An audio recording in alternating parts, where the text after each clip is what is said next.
Well, everybody, it's been a while since I've done a video, and a lot going on. Done a lot of work on the boron, got it hooked up, but I kind of wanted to show this little new toy we have here at Cone 3D, and that's the Bamboo Labs X1 Carbon.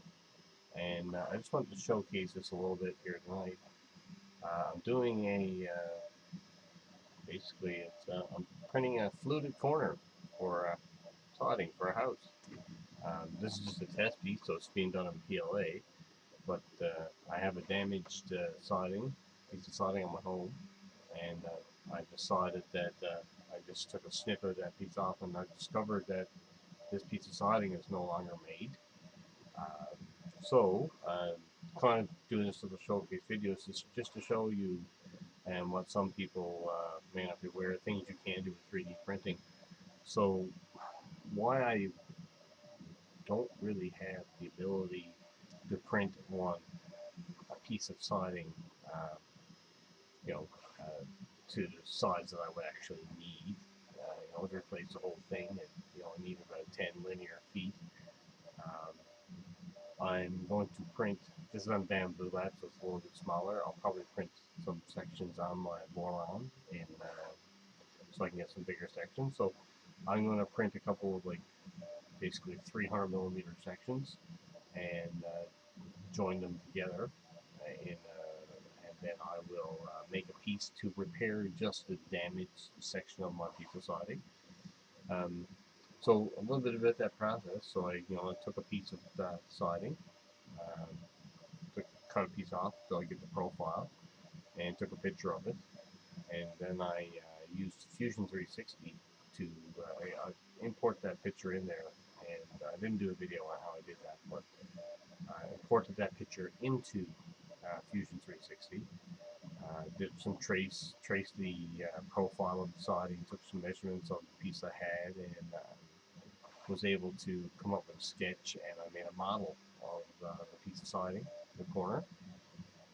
From there, I got it ready, and I sent it over here for test print on my Bamboo Labs. Now, this print will take roughly about 3.5 hours to do a 200 millimeter section. This will not be something I'll put inside on the house because PLA will just deteriorate really rapidly in the elements. So once I get what I call a happy design that I'm pretty confident it's going to fit and going to look pretty close to the other piece of siding that's there, I'm going to then probably print this in white ASA to make it more weather resistant. Now, this siding hasn't been made in like 2 or 3 years now, apparently. So this is really my only option without having to redo all the siding on my house. So, a couple hours of prototyping using some pictures and some time in Fusion 360 and your 3D printer. If you have the right one for doing these type of things, you can repair. I'm repairing a piece of my siding here. A bit of time. It's going to save me a lot of money in the long run. But you can use the same type of methodology or same process with any other items around your house. I've repaired screen door handles by designing new ones.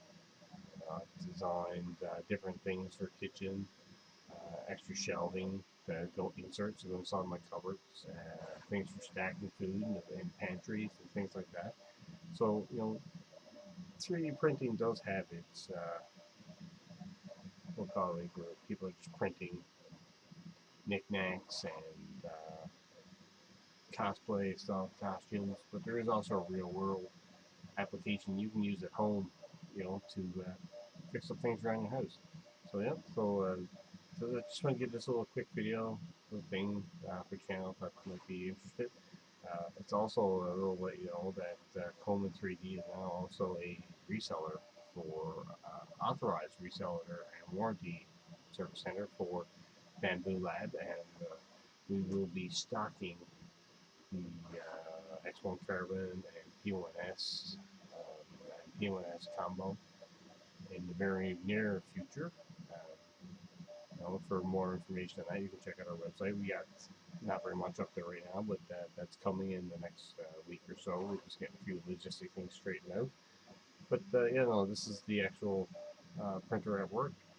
And hey, if you have any questions, or if you want uh, some help with trying to get something fixed around your house, a hard made part, drop us a line. Thanks for watching. Just don't forget to subscribe and find this helpful.